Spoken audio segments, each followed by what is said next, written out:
Hello, welcome back to my YouTube channel. Today we are going to be finding some inspiration in nature, and we're starting with a lovely little walk that I took last weekend and trying to find some inspiration during this season.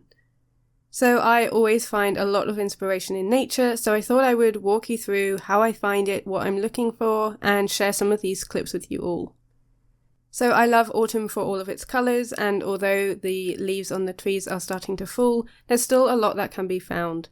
There's ivy growing up the trunks, there are so many different shades of green still, some pops of red from berries, and beautiful patterns that you can find in the leaves. There are still some colourful leaves to find, so there was this beautiful yellow maple leaf. This was just walking around my neighbourhood, so I didn't go anywhere special. I do really feel like you can find a lot of inspiration just around you. You kind of just need to know where to look, so hopefully this video will help. There were these beautifully orange pyracanthus berries, which I thought were really nice. And then just finding inspiration from the trees around me. So there was this pine tree, and I really liked the needles and the different tones of green on here compared to some of the more yellower greens that I saw in other leaves. There were also pine cones I could find, and then I really loved the shadow that this plant was creating on the tree trunk. I thought that was really pretty, so you can also find inspiration there. I did go out on a lovely blue sky day, but it was really cold. But there was still loads to find. I really like these white berries. I feel like that would work really nicely on a dark background. And again, this really bright pop of yellow and orange from some other leaves. There's a lot of colour around. I really like the backdrop with the blue sky and also the light of it just coming through the trees. And if you're perhaps watching this a little later on in winter and there aren't any leaves around, it's surprising just how much colour you can find. There's lots of different patterns around, and so that's what I was focusing on and trying to find today. And now it's time to paint. So I'm going to be sharing my process with you now, using some of the inspiration and some photos and the videos that I took from that little walk that you just saw. I'm working in my Strathmore Mixed Media sketchbook, which is the 500 series, and I'm also using a paper palette and my Kuretake Gansai Tambi set. This is in the Art Nouveau colourway. And I really love this one. The only colour I felt like I was missing for today's session was a yellow, so I do add in an extra gouache. This is the Winsor Newton Primary Yellow. But other than that, I use all of the colours in this set. I really wanted to focus on the colour, and so I'm trying to mix up really bright, vibrant colours. My work is often very saturated, and I love to ramp up the colours I see, but it was really nice to be able to find all of these colours around me. I think it's really easy to think of autumn and winter as months without the bright colours that we so often crave, but you can amp things up, you can add more colour to your drawings, and I feel like it's a really nice way to see the world slightly differently. I think we can often get quite uninspired in these months. I certainly don't go plein air drawing like I do in the summer, and so sometimes it feels a little bit more limited because you are staying inside.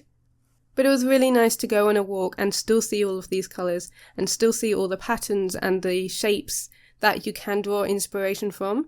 So I really hope this video does inspire you to create, even during these darker months. Now obviously I know it's not late autumn or coming into winter for the southern hemisphere, but hopefully this video will be helpful to come back and reference. I'm currently painting a mallard feather, at least I think that's what it is. This is something that my dad gave me because he thought I would enjoy it. He knows me very well, I really love the colours, and it was tricky to capture. It kind of looks dark in some lights, you can see the black there on the right side, but in the right light the left side really has this beautiful emerald green and touches of blue, so kind of tricky to capture, and in my sort of naive loose style, I'm not sure if I did it justice, but it was still really nice to see that colour. So you can find these little sort of treasures, I think, of nature around if you just look for them. And I feel like the act of noticing these things and finding them and really making an effort to find these little moments of inspiration is really important. So now I'm moving on to the pyracanthus, the beautifully orange berries.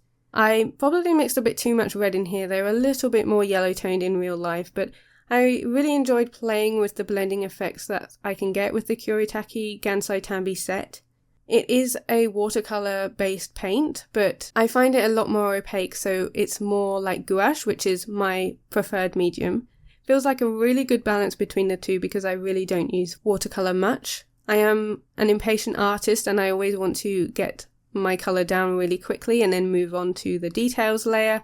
And with watercolour I feel like I have to build it up slowly, whereas I don't with this set. So this paint works really well for my process. And I'm coming in now with some green tones, so I'm using this sort of olivey green, and then I'm coming in with the darker green just to try and add more shading into the leaves. I really like this dark green and how it pops with that orange, and I'm kind of just using this with a lot more water. I'm trying to get that blending effect. It did dry quite quickly, so I had to work quite fast in order to get it to blend in with the other colours, but I really enjoyed painting this one. I was trying to go around some of the orange berries, but I think it does work if you are trying to be a bit looser and just allowing the colours to blend in together, even if that's not necessarily what you want.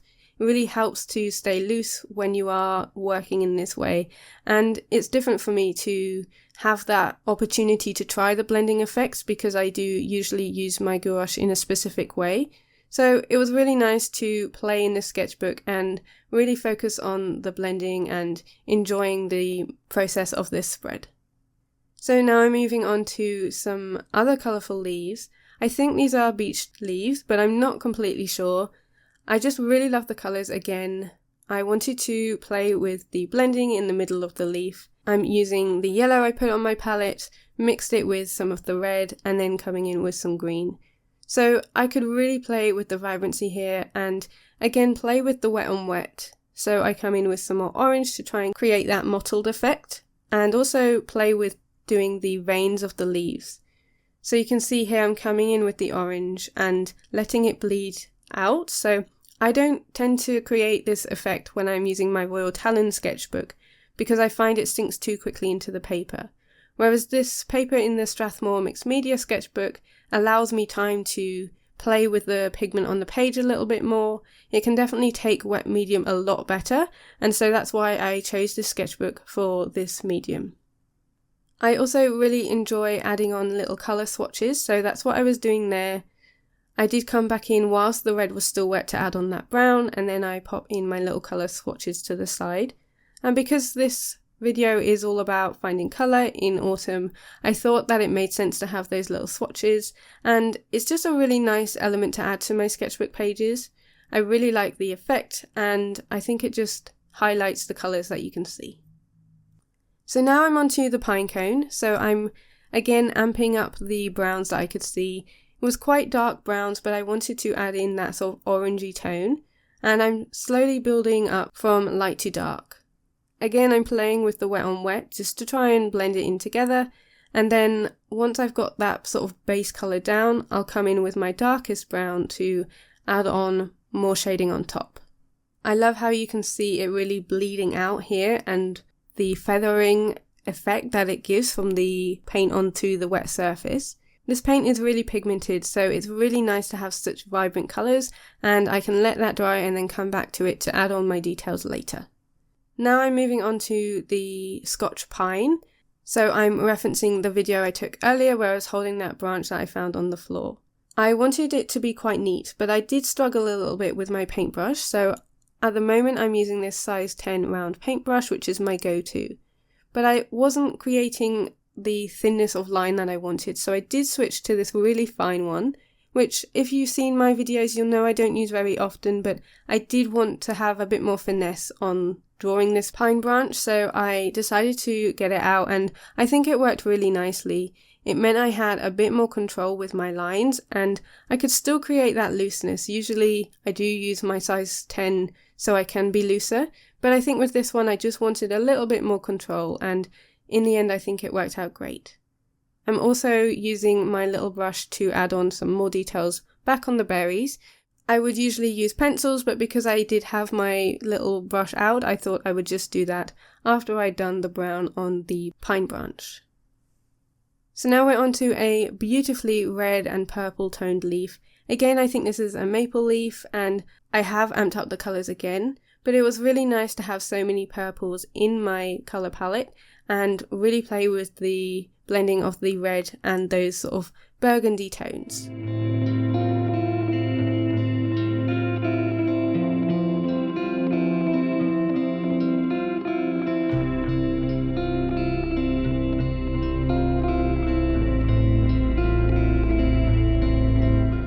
I've gone back to the bigger brush here just to add on the veins with the sort of darker purple colour, and I'm adding on my little colour palette to the side as well. It was really nice to see such bright colours around, so usually when I think of late autumn and winter I think of quite muted tones and blues and cooler whites, but it was really nice to see all of these colours around me, and I think, like I said earlier, we often think about this time of year in the northern hemisphere as being quite lacking with colour. So it was nice to actually go out and have that in mind and be able to see how much there actually is if we just look and notice. So this is an hour or two later. I left it to dry and came back after lunch to add on my pencils.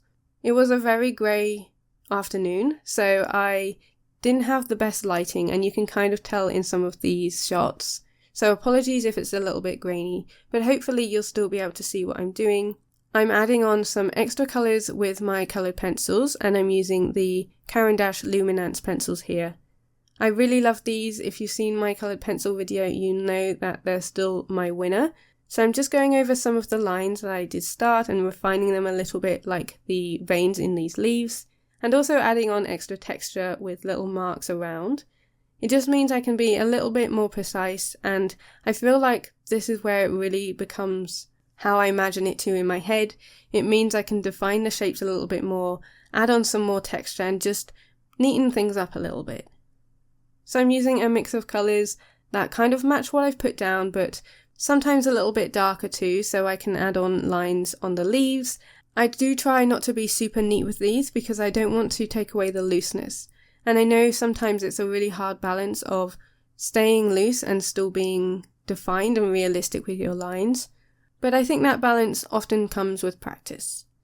Here I switched to a Derwent drawing pencil. You can definitely see that the light was fading fast, but I do stop in a moment and wait for the sun to come out again, which it does eventually, so I did admit defeat in a minute, but I really wanted to try and get as much done as I could whilst I was in the zone. So I'm using a darker brown here just to try and create some of the shapes on the pine cone, and also a lighter shade just to try and highlight some of those areas. Okay, so I think this is later on when I came back and the light had finally come back for me. I do struggle this time of year because the lighting does limit when we can create, and it's often grey and rainy, but it was really nice to create such a colourful spread that was created from that walk. And so I'm coming in here with, again, some darker tones. I'm using dark green just to highlight some more areas of the pine. I didn't add that much to this one because I did have that fine brush, so I didn't feel like it needed as much refinement with the coloured pencils. But I do find adding on some texture and some lines from the pencil just finish it off nicely. Again, I'm coming in just to define the veins on this leaf. I did put down the darker purple earlier, but this just helps me add on a little bit more, but it was almost there, so adding on the lighter tone over the dark Kuretake paint base really helps to add texture too. This pink is a must-have in my collection, one of my favourite colours that I found this year, and I just wanted to add that on. It wasn't in the leaf itself, but I really liked the way that it looked with the red and the purple. And then the veins weren't quite as dark as I wanted, so I come in with my dark indigo luminance. So I thought I was done here, so I decided to add on the title at the bottom, which I've just called this spread the colours of late autumn because that's what I was trying to highlight. And I always find that I remember walks and things better when I've documented it in my sketchbook, and I know that when I see this spread I'll be thinking of this time of year and the walk that I took when I was looking for inspiration.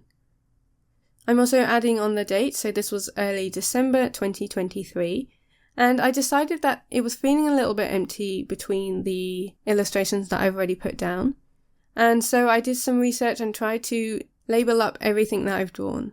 Some of these were simple, like the pine cone. Some of them were a little bit more tricky because I wasn't quite sure which tree they came from, But I really like this. I really love annotating my work and trying to find out more about what I've drawn.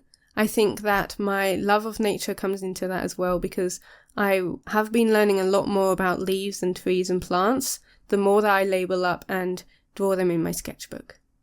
So here's the final spread. I really hope you enjoyed watching this one, and I hope it's inspired you to go out and find some colour and find inspiration in the nature around you.